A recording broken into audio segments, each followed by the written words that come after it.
Hello दोस्तों, कैसे हैं आप लोग। स्वागत है आप सभी का शैडो एक्सप्लेन में। तो चलिए स्टार्ट करते हैं। एपिसोड के स्टार्ट में हम देखते हैं कि ताका और तोमो और बाकी सभी लोग टावर के नीचे जाने के लिए निकल जाते हैं।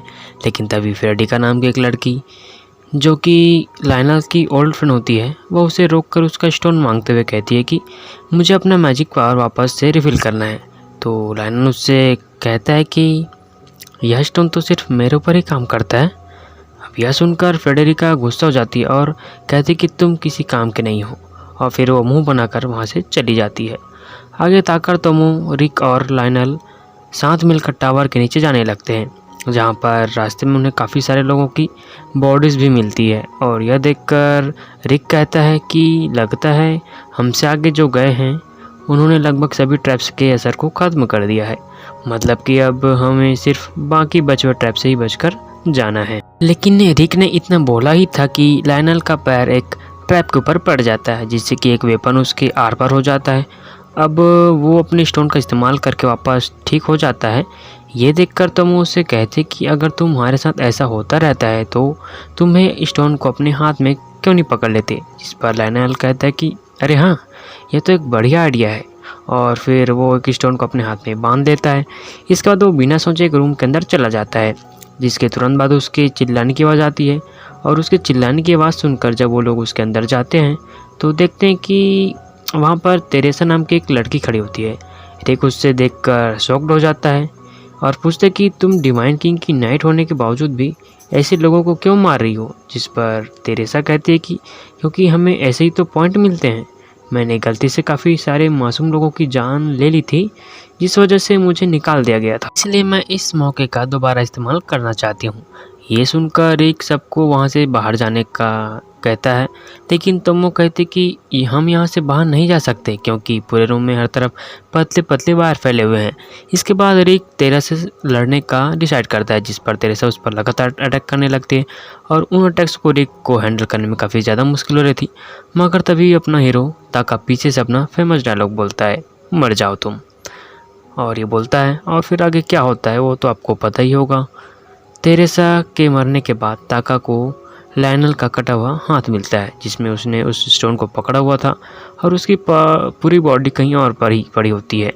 और यह देखने के बाद वो लोग उसकी मदद कर देते हैं और फिर नीचे वाले फ्लोर में आने पर उन्हें होटल जैसा रूम मिलता है। और ये सब लोग अपने अपने रूम में चले जाते हैं, जिसमें वो टाइम स्पेंड कर सकते हैं। मगर तो टाका और तोमो को यहाँ पर सिर्फ एक ही रूम मिलता है। तोमो उस रूम में जाती थोड़ी सी नर्वस हो जाती है, पर ताका है अपना एकदम सख्त लौंडा, बेड के पास जाती कपड़े फटाफट उतार कर सीधे बेड पे गिर जाता है, मतलब सो जाता है। तो अगले सीन में हम लाइनल को देखते हैं, जो कि आधी रात में अपने स्टोन्स के वापस आने का इंतज़ार कर रहा था। और जैसे ही आधी रात होती है उसे एक साथ 100 स्टोन्स मिल जाते हैं, जो देखकर वो काफ़ी ज़्यादा खुश हो जाता है। और तभी एक स्टोन में से वहीं गॉडेस निकलती है, जिसने उसे इस दुनिया में भेजा होता है और स्टोन दिए होते हैं। वो गॉडेस उससे कहते कि अब से मैंने इस जगह को तुम्हारा सेव पॉइंट बना दिया है, तुम जितनी बार और जब भी मरोगे यहाँ पर आ जाओगे। इतना कहकर वो वहाँ से चली जाती है। इसके बाद हम स्वॉर्ड मास्टर को देखते हैं, जो कि एक लड़की से बात कर रहे थे। वो कहते कि टावर में मरे हुए लोगों की नंबर सोल्स नंबर के साथ मैच नहीं कर रहा है, और हमें फर्स्ट बैरियर को ठीक करने के लिए सभी डीमॉन्स की पावर को रिफिल करना होगा। इसके बाद अगले सीन में हम एक दूसरी लड़की को देखते हैं, जिसका नाम आओई हायानो से था और वो एक लड़के से फाइट कर रही होती है। आगे वो उस लड़के से कहती है कि मुझे पहले चेक करना पड़ेगा कि तुम अच्छे आदमी हो या नहीं।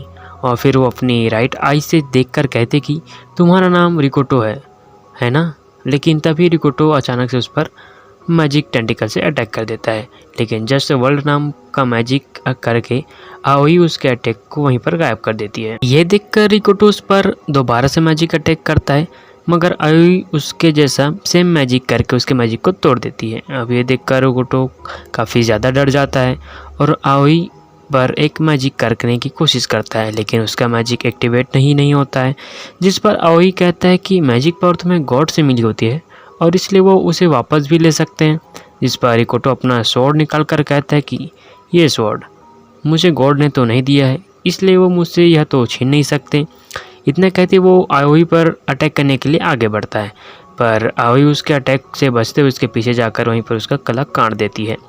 और उसी वक्त आयु के एक नाइफ से आवाज़ आती है कि तुम्हें नेक्स्ट जॉब मिली हुई है। तुम्हारे नेक्स्ट टारगेट 2 मैजिशियन कैंडिडेट है जिसका नाम टाका और तोमो है। चलो अभी के अभी तुम हानाबुसा के लिए निकल जाओ।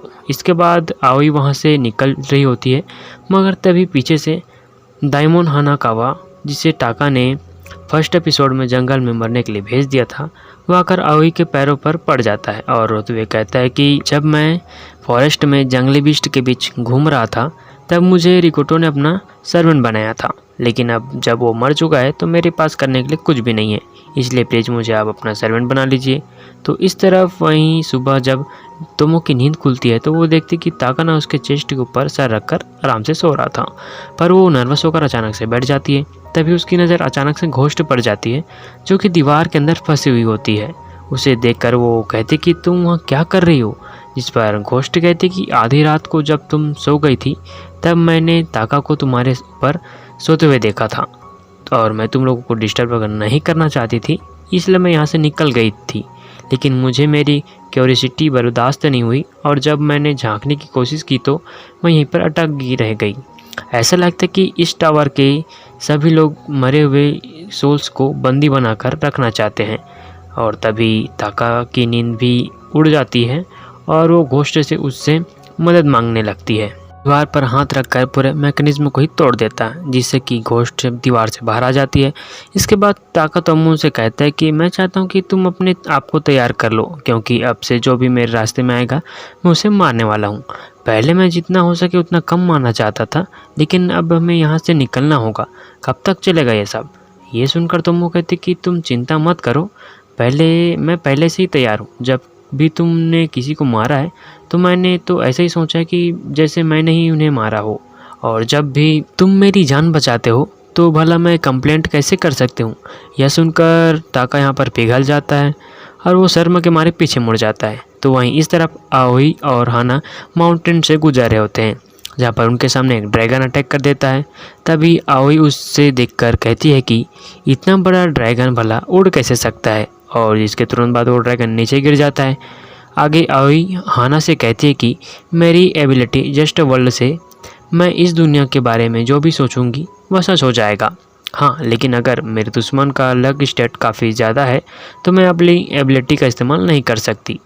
तभी हम देखते हैं कि आगे वो ड्रैगन दोबारा से उनके ऊपर अटैक करने आ जाता है, मगर तभी एक अग्रेसर उसके ऊपर अटैक कर वहीं पर उसे मार देता है और वहाँ से चला जाता है। ये देखकर आयु उसके पीछे जाने का डिसाइड करती है और हाना से कहती है कि तुम्हें मेरे लिए टाका को ढूंढना है।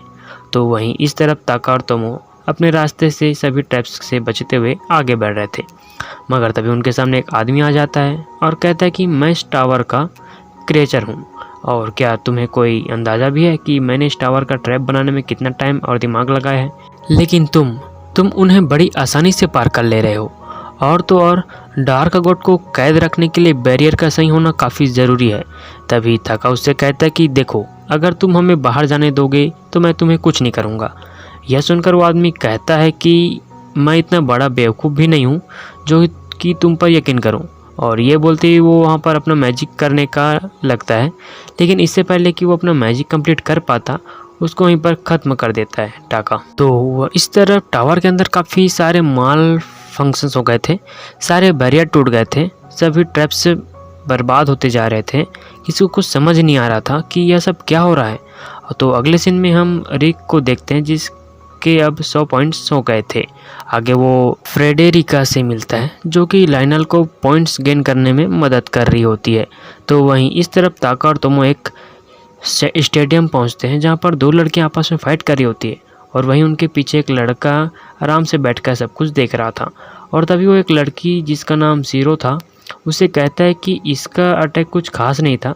तो सीरो कहती है कि हाँ, आपने सही कहा, इसे तो मैं भी हरा सकती हूँ।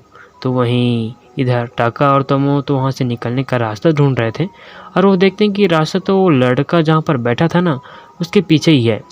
आगे फिर वो लड़की अपने ऊपर से कपड़ा हटाती है और उसके हेयर्स का कलर चेंज होकर वाइट हो जाता है। हमें पता चलता है कि उसका नाम थियोडिसिया है और वो एक हाल्फ डीमन होती है। इसका तो सीरो पर काफ़ी बड़ा अटैक करती है जिसमें उसका स्वॉर्ड नीचे गिर जाता है। लेकिन फिर ज़ीरो तो अपने हाथ से उस पर अटैक करते हुए कहती है कि मैं बिना स्वॉर्ड के और भी फास्ट मूव कर सकती हूँ। तभी अचानक से ताका उनसे पूछता है क्या हम यहाँ से गुजर सकते हैं। जो सुनकर उनकी फाइट रुक जाती है तो टाका कहता है कि देखो हम दखल देना नहीं चाहते पर हमें यहाँ से गुजरना है। यह सुनकर वो लड़का कहता है कि दखल तो तुमने दे दिया, अब तुम्हें भी लड़ना पड़ेगा, तुम लोग उस हाफ डिमंस की तरफ से लड़ोगे। तभी टाका ने तो पहले ही डिसाइड कर लिया था और इसलिए वो ये सारी बकवास ना सुनकर सीधा उन तीनों को मारकर तोमो के साथ वहाँ से जाने लगता है। और जब वो आदमी उस पर पीछे से अटैक करने का सोचता है तो टाका उसे भी वहीं पर मार देता है। तभी थियोडिसिया उन्हें पीछे से रोककर पूछती है कि क्या तुमने इन्हें मारा है, जिस पर टाका हाँ में जवाब देता है। जिस पर थियोडिसिया अपना सिर झुकाकर कहती है कि अचानक से पूछने के लिए माफ़ी चाहती हूँ, लेकिन क्या आप मेरी मदद कर सकते हो। और इसी के साथ ये एपिसोड यहीं पे ख़त्म होता है। अगर वीडियो अच्छी लगी होगी तो लाइक कीजिए, कमेंट कीजिए, अपने दोस्तों के साथ शेयर कीजिए। मिलते हैं किसी न्यू वीडियो में, तब तक के लिए टाटा बाय बाय, सायोनारा।